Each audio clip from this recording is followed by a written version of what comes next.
the sweltering heat, my friends and I eagerly made our way to the much-anticipated water park that had just opened on the outskirts of town. The gleaming pools and thrilling slides seemed like the perfect getaway from our everyday lives.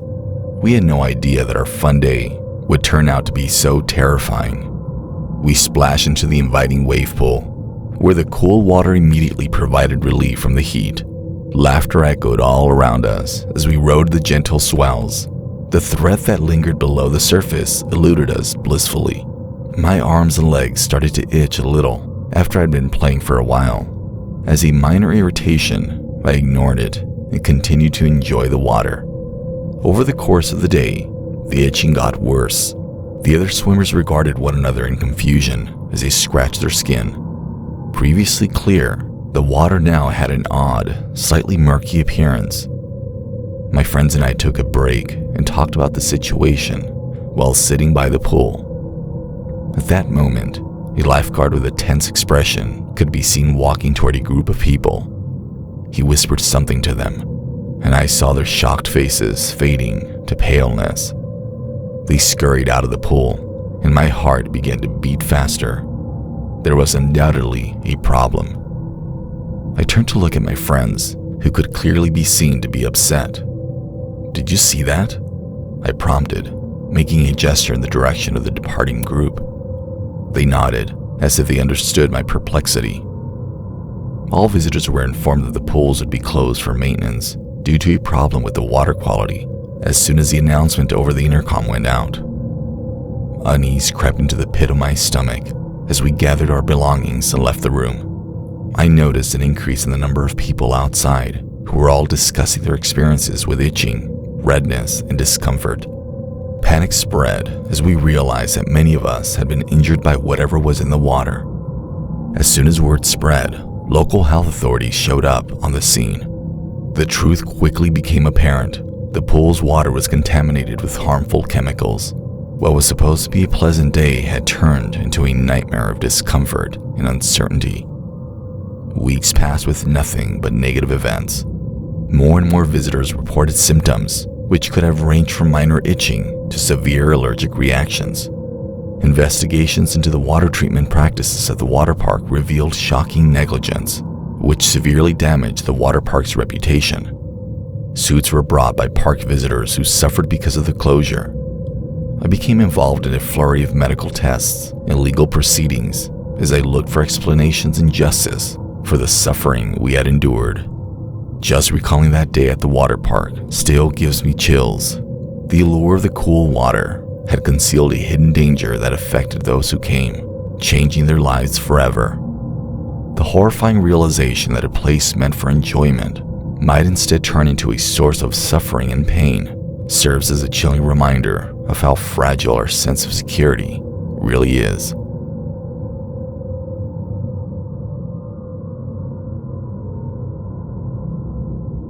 When I was a teen, working as a lifeguard during the summer at the neighborhood water park seemed like a dream come true. The perfect season was created by the sun, the water, and the laughter. But one day, that fantasy became a terrifying nightmare I'll never forget. Every resident was compelled to seek solace in the cool waters of our park's pools because it was such an oppressively hot day. I had no idea that this day would remain in my memory for all the wrong reasons. I had my shades on and was perched on my lifeguard chair, thinking I had everything under control. I was completely in error. The swimming area was crowded with people swimming, children splashing, parents chit-chatting on the sidelines, and lifeguards watching the water. Our coordination that day was poor, despite the fact that we rotated shifts to make sure each guard got enough rest. Disaster struck during a shift change. I overheard a sudden cry as I was conversing with the lifeguard, sitting in the chair next to mine. My heart skipped a beat as my head jerked in the direction of the noise. Near the far end of the pool, a young child was floating face down in the water. Fear took over. How did I overlook this? I whistled frantically as I ran in the direction of the water. Even more startled than the people around him, the lifeguard who was supposed to be keeping an eye on that area leapt off the chair and dove into the water. but it was already too late. The boy's body had been submerged for too long by the time we found him. He was dead. The scene that emerged when we pulled him from the water was horrifying. His lips were blue, and his skin was pale. His parents had rushed to his side, their faces horrified and shocked, as I watched them perform CPR, hoping for a miracle that we all knew wouldn't happen. My heart ached. Quickly dispatched paramedics failed in their mission. On-site medical personnel declared the boy dead. I then understood how serious our carelessness was. I hadn't been paying enough attention, and the lifeguard who had been on duty there was overworked. The one thing that was required of us by our position, protecting lives, was what we had failed to do. The incident shocked everyone in the neighborhood. For a while, the water park was closed for inspections. The tragic incident was covered by the media, exposing the world to our negligence. The sense of shame and sorrow was overwhelming. I was unable to avoid thinking that perhaps that young life could have been saved if I had been more watchful and attentive. We all lifeguards experienced a turning point that summer. Revisions to the safety procedures, stricter training, and increased supervision were made.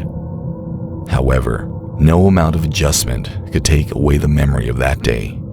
With the boy's face and weight of his loss haunting me, I quit my job at the water park. Nowadays, I get a chill whenever I hear about lifeguarding or water safety. The tragedy is a constant reminder that carelessness can have disastrous results. I have had a difficult lesson about responsibility that I'll carry with me throughout my life.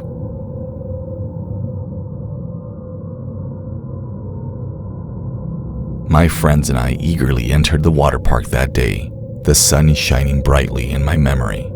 The air was thick with a scent of sunscreen, and children's giggles could be heard everywhere. We had no idea that a shadow, a man with evil intentions, was waiting nearby. I couldn't get rid of the feeling that someone was watching us as we splashed and played in the cool water.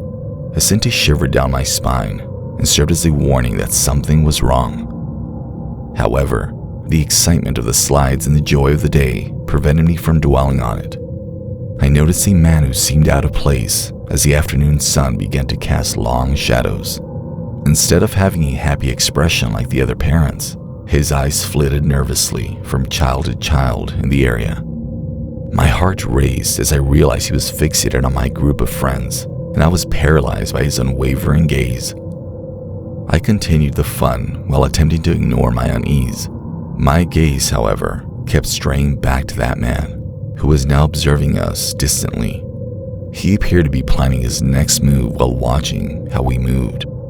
As I put the puzzle together in my mind, panic set in. I noticed Lucy and Jake weren't there. When I turned to look at my friends, my heart was thumping in my chest as my panic turned into dread. As I yelled out their names, I frantically looked all around me. My voice was troubled. There was no reaction. A lump in my throat and a racing heart were all I could feel. That man had taken them. I knew that. I struggled to find the strength to approach a lifeguard as fear overcame me. Speaking to them about the man and my missing friends caused my voice to tremble. As he motioned for assistance, the lifeguard's expression grew solemn. The staff of the water park reacted when there was a commotion. I observed as they searched the area. Eventually, they discovered Lucy and Jake, who were terrified but secure. There was no sign of the man who had taken them.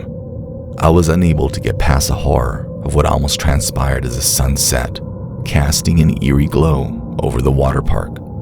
I got chills when I realized that someone had almost grabbed my friends out from under us. The water park's cheery exterior followed me that evening as I dozed off in bed. There might be danger hidden beneath the splashes and laughter. The world wasn't as secure as I thought. I would always be reminded by the image of that man's menacing gaze that darkness could intrude, even in the most happy places.